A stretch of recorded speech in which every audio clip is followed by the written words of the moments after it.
आणि यानंतर एक मोठी बातमी आहे। शेतकऱ्यांच्या कर्जमाफीवरून बच्चू कडू आक्रमक झालेत। नागपुरात 28 तारखेला भव्य मोर्चा काढणार आहे। मुख्यमंत्र्यांकडून बच्चू कडूंना आता बैठकीचं आमंत्रण देण्यात आलेलं आहे।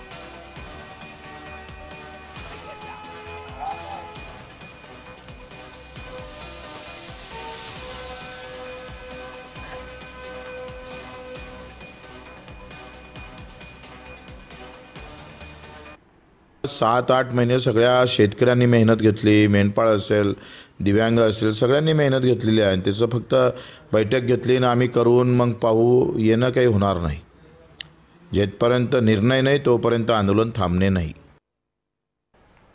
आणि यानंतर शेतकऱ्यांच्या कर्जमाफीवरून आता बच्चू कडू चांगलेच आक्रमक झाल्याचं आपल्याला पाहायला मिळतंय। या सगळ्या पार्श्वभूमीवरती नागपुरात आता 28 तारखेला भव्य मोर्चाचं सुद्धा आयोजन करण्यात आलेलं आहे।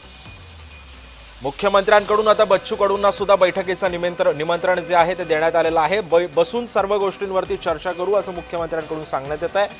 कर्जमाफीवरून बच्चू कडू आता चांगलेच आक्रमक झाल्याचं सुद्धा पाहायला मिळतंय। येत्या 28 तारखेला म्हणजेच उद्या हा मोर्चा निघणार आहे। शेतकऱ्यांच्या विविध मागणीसाठी हा मोर्चा निघणार आहे।